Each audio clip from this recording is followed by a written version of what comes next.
c'est l'heure des partis pris avec Abnou Chalmani qui nous rejoint pour l'International, Catherine André pour l'économie et donc Ruth pour la politique. Avant, si vous permettez, je voudrais faire un rectificatif concernant le sujet de l'exil fiscal qui a été abordé hier dans 24 heures. Daniel Auteuil nous signale qu'il a toujours été résident fiscal en France, contrairement à ce qui avait été indiqué hier. Voilà pour cette précision utile, nécessaire, évidemment, avec toutes nos excuses à lui et à vous. Voilà, Ruth, on commence avec vous. Parce que voilà, dans le droit fil de ce que nous disions de cette crise politique, le Parti socialiste était reçu ce matin à Matignon. On a entendu Laurent Wauquiez, le chef du groupe LR à l'Assemblée aussi ce matin. Et il faut que vous nous éclairiez, parce que ce sont deux partis de gouvernement, LR et Parti socialiste, et on se demande, y a-t-il des adultes dans la salle ? C'est assez illisible. Dites-nous. Alors, c'est entendu François Bayrou tout en posant une question juste à précipiter le pays dans une nouvelle crise qui trouve son origine première dans la dissolution d'Emmanuel Macron. Voilà, ça c'est pour eux. Alors, est-ce que maintenant, de l'autre côté, il y aurait un adulte dans la pièce ? Je suis au regret de vous dire non. Parce que si les Français sont en colère contre les gouvernants en place, ils n'ont pas grand-chose à attendre des oppositions. Examinons les premiers. Olivier Faure pour le PS qui revendique Matignon et le gouvernement. Écoutez-le. Moi, je suis partisan que qui que ce soit qui partage le projet que nous avons présenté le week-end dernier, eh bien, elle sera le bienvenu. C'est ce que j'ai dit à tous mes camarades. Je leur ai dit, si l'un d'entre vous a son téléphone qui sonne et que c'est le président de la République, d'abord il décroche et ensuite si le président lui propose d'être Premier ministre, il répond oui. Voilà, donc Olivier Faure qui dit qu'il est disponible et que, en fait, le projet du Parti socialiste, ce serait de constituer un gouvernement PS-PC vert sans aucune participation du bloc central. Et donc la première question, c'est est-ce qu'il y a une majorité qui soutiendrait cette composition gouvernementale ? Alors, si on fait quelques comptes, PS 66, écologiste 38, gauche démocrate et républicaine, c'est-à-dire le PC et ses alliés 17, même si on rajoute l'IOT, les régionaux, ça fait 144 sièges. Bon, évidemment, c'est largement insuffisant. Alors, la condition à laquelle il pourrait y avoir un soutien à un gouvernement socialiste tel que je l'ai expliqué, ce serait que le bloc central accepte ce qu'on appelle un pacte de non-censure. Et dans ces cas-là, évidemment, ce serait possible. Mais alors là, je m'interroge. Vous pensez sincèrement que les amis de François Bayrou, défaits par le PS en ce moment, ou en tout cas très prochainement, le 8 septembre, ceux d'Édouard Philippe, qui par ailleurs viennent plutôt de la droite, seraient vraiment emballés. Peut-être qu'à gauche de Renaissance, il y a quelques dizaines et encore peut-être une petite dizaine de députés qui seraient bienveillants. Mais enfin bref, à première vue, c'est totalement insuffisant. Ça, c'est pour la forme. Mais regardons le fond, c'est-à-dire le projet de budget du PS dont on a parlé il y a un instant. Suppression de la réforme des retraites. 20 milliards de prélèvements nouveaux. Est-ce qu'il est imaginable que ces mêmes députés du bloc central acceptent que un gouvernement qui propose de telles solutions qui sont exactement à l'inverse de la politique de l'offre qui a été conduite par Emmanuel Macron ? Alors, je vous cache pas qu'ils affirment qu'il y a des discussions qui se déroulent en coulisses. Il n'y aurait plus d'année blanche. Ça, ce serait pour montrer aux Français que la gauche est revenue au pouvoir. Mais en revanche, sur la suppression de la réforme des retraites, qui est une ligne écarlate pour le bloc central, eh ben, on trouverait des solutions. On reporterait la discussion à 2027. On aiderait, on ferait un décret sur les métiers pénibles, un peu ce qui était réfléchi pendant le conclave. Il y aurait une forme de mini-taxe Zuckman, très allégée, qui toucherait les super riches, mais dans des proportions bien inférieures à celles affichées par le budget socialiste. Enfin bref. Ça, c'est vraiment des pistes et c'est des discussions, mais qui n'engagent que ceux qui les conduisent en ce moment. D'ailleurs, j'ai trouvé, écoutez, François Hollande plutôt sceptique. Ce Premier ministre ou cette Première ministre devra chercher avec les groupes un compromis pour le budget. Sans doute que ça ne sera ni la politique qui a été menée jusqu'à présent, depuis 2017, ni d'ailleurs, soyons tout à fait lucides, la politique du nouveau Front populaire. Alors moi, je trouve ce scénario assez peu probable. Il y a eu un atout qu'ont les socialistes dans leur manche, en tout cas c'est ce qu'ils affirment aujourd'hui, c'est que ceux qui veulent les censurer, qui voudraient les censurer, s'il y avait un pacte encore avec le bloc central, ce que je ne crois pas, le Rassemblement national, ses alliés, LFI et même LR, tous ensemble, n'atteindraient que 258 voix et n'atteindraient pas les 289 de la censure. Donc c'est ça qu'ils invoquent en disant, en fait, on ne pourrait pas tomber si on a l'appui du bloc central, ce que, encore une fois, je ne crois pas. D'ailleurs, ça c'est un peu le fond, mais l'humeur politique de la France quand même, regardez ce sondage IFOP, le Figaro d'hier, si on le regarde bien, la droite, au sens large, dépasse les 40%, alors que la gauche ne dépasse pas les 25% et que le bloc central arrive, en effet, 3e. Donc franchement, le pays n'est pas tendanciellement à gauche. C'est pour un gouvernement qui serait PS, PC, Vert, ce serait quand même un très gros décalage. Alors, l'autre adulte qui manque dans la pièce, c'est LR. Là. Alors, qu'est-ce qui se passe à LR? Est-ce que du coup, de ce côté-là, il y a des adultes dans la pièce? Bon, alors là, moi aussi, je suis un peu désolée parce que ça se corse. Ce matin, Laurent Wauquiez a jeté un pavé dans la mare en annonçant, écoutez. On a pris un engagement, nous. On ne censure pas. C'est-à-dire qu'on ne censurera pas un gouvernement socialiste, on ne censurerait pas un gouvernement du RN. Pourquoi?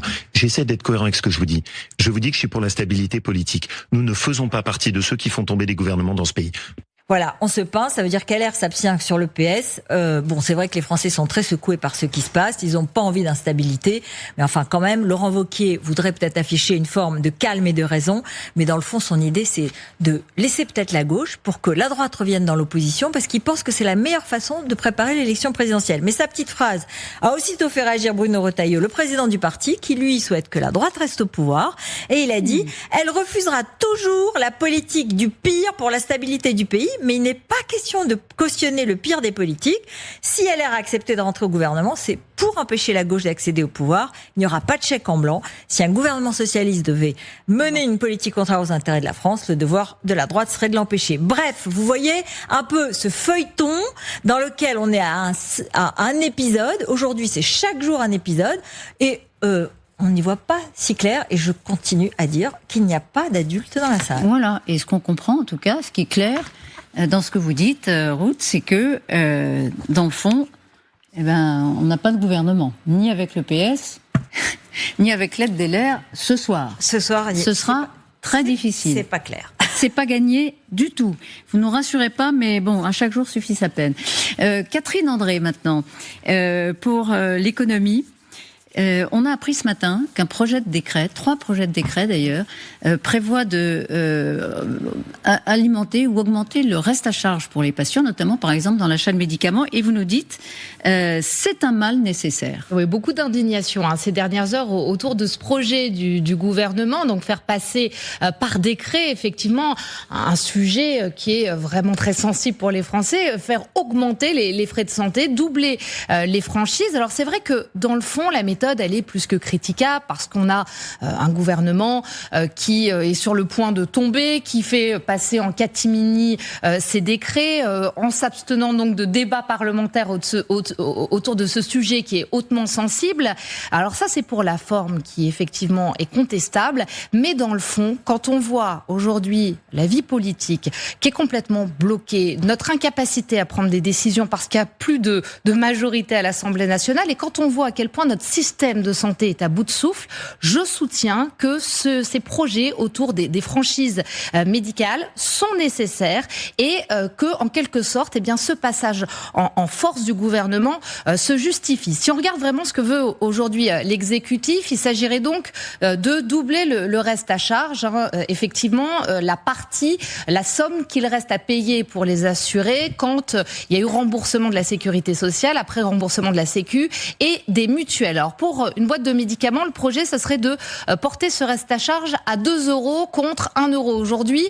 Consultation médicale, ce serait minimum 4 € contre 2 € actuellement, avec un plafond total tout de même, une limite, puisque aujourd'hui, vous ne pouvez pas débourser plus en médicaments et en consultation médicale qu'une centaine d'euros par an. Et le but du gouvernement, son projet, c'est donc d'augmenter ce plafond à 200 €. De le doubler. le doubler. Donc évidemment, levée de boucliers, association de patients qui dénoncent cette mesure, mais aussi des associations de médecins, la gauche qui explique qu'on tape sur les malades. Alors cela dit quand même, il faut préciser que 200 € de plafond total, c'est quand même une limite. C'est-à-dire qu'il y aurait quand même une limite à cette augmentation du reste à charge. On n'est pas sur un démantèlement de notre système de remboursement. Évidemment, ce sont des mesures désagréables qui vont peser sur les Français, sur ceux qui sont atteints de maladies, d'affectations de longue durée, mais on n'est pas sur un effondrement du modèle, loin de là. Et surtout, il faut prendre quand même conscience de la gravité de la situation. Quand on parle aujourd'hui de des dépenses de santé, le tableau, il est vraiment noir. 22 milliards d'euros, ce serait le déficit de la sécurité sociale en 2025. On est à 15 milliards, on passerait à 22 milliards.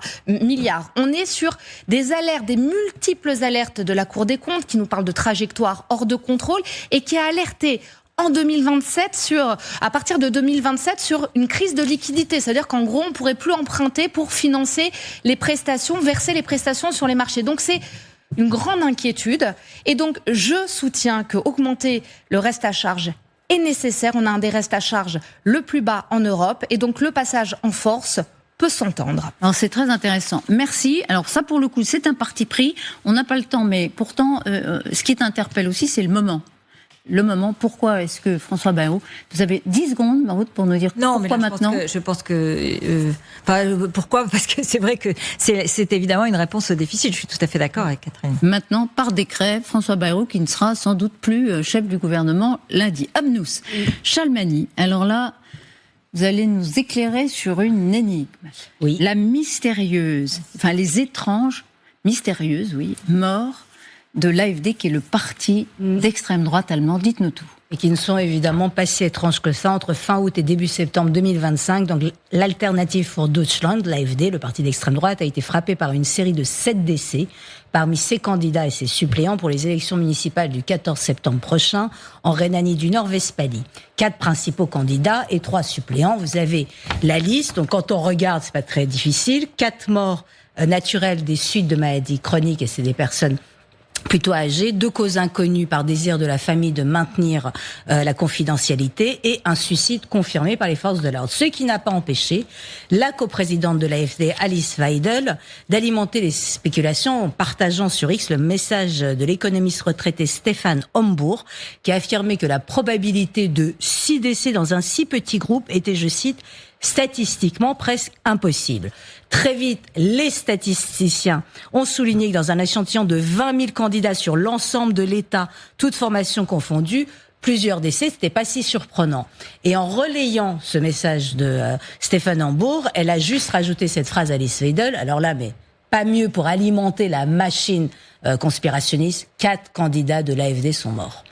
Il ouvre quand même la porte à tellement de sous-entendus, dans lequel s'est engouffré l'autre vice-président de l'AfD, Stéphane Bradner, qui lui n'a pas pris autant de pinces et qui a qualifié cette succession de décès, je cite, d'anomalies statistiques difficiles à expliquer, et pourtant ça a été expliqué, et c'est reparti pour le conspirationnisme. Et il n'en fallait pas plus pour que devinez qui intervienne, Elon Musk, évidemment, grand soutien de l'AfD et très proche d'Alice Weidel. Il a eu cette longue interview sur X avec elle avant les élections. Et donc lui, il a relayé toutes les postes des 2 vice-présidents de l'AfD avec moult points d'exclamation, en finissant avec une phrase dramatique: l'Allemagne vote AfD ou c'est la fin de l'Allemagne. Voilà, donc les autorités allemandes ont réagi, donc catégorique. Les enquêtes ont révélé aucun signe d'intervention extérieure ou acte criminel. Le ministre de l'Intérieur de Rhénanie du Nord-Westphalie a été obligé de préciser que pendant le même laps de temps, il y a même des candidats verts et sociodémocrates qui sont décédés, qu'il y a eu 10 décès en tout, et que ça arrive encore une fois sur 20 000 candidats, etc. Et même Kay Gottschalk, responsable régional de l'AfD, donc du même parti en Rhénanie du Nord-Westphalie, a tenté de calmer les choses en expliquant: les informations partielles que j'ai devant moi ne soutiennent pas ces soupçons pour le moment, et de souligner la nécessité de sensibilité envers les familles en deuil. Eh ben, il était temps que quelqu'un y pense à ces familles-là. Et alors, Je pense que ça naît d'une chose très simple, c'est que l'AfD est devenu le deuxième parti d'Allemagne après les élections fédérales de février 2025 avec 20,8% des voix. En Rhénanie du Nord-Westphalie, donc la région où sont intervenues ces fausses morts mystérieuses de l'AfD, le parti a progressé de 5,4% en 2022 à 16,8% en 2025. Et dans le même temps, les services de renseignement intérieur allemands ont classifié l'AfD comme organisation d'extrême droite, avec donc dans le but final de l'interdire. Donc, il y a eu appel de l'AfD, donc pour l'instant, il n'y a pas de décision. Mais je pense que cette tentative de censure, c'était exactement ce qu'il fallait pas faire pour éviter d'alimenter cette machine. Parce que vous voyez le désarroi de l'électeur de l'AfD qui se dit, ah bah, la preuve en est, non seulement ils veulent nous empêcher d'exister et de voter pour qui on veut, mais en plus ils tuent nos candidats. Ça va quand même très très vite. Et certains sont allés, c'est intéressant parce qu'il y a effectivement des vraies études sérieuses qui montrent une augmentation de 20% des assassinats de candidats pendant les élections compétitives dans les régions instables, comme le Mexique. Donc des gens sont allés quand même jusqu'à comparer le Mexique à l'Allemagne, c'est dire l'état de tension, l'état de méfiance vis-à-vis de l'État. Et je pense que c'est ça que nous mesurons pas assez, c'est qu'à quel point, pour qu'un parti comme l'AfD puisse exister, à quel point il faut que les gens n'aient plus du tout confiance en la parole de ceux qui les ont gouvernés, de ceux qui les gouvernent.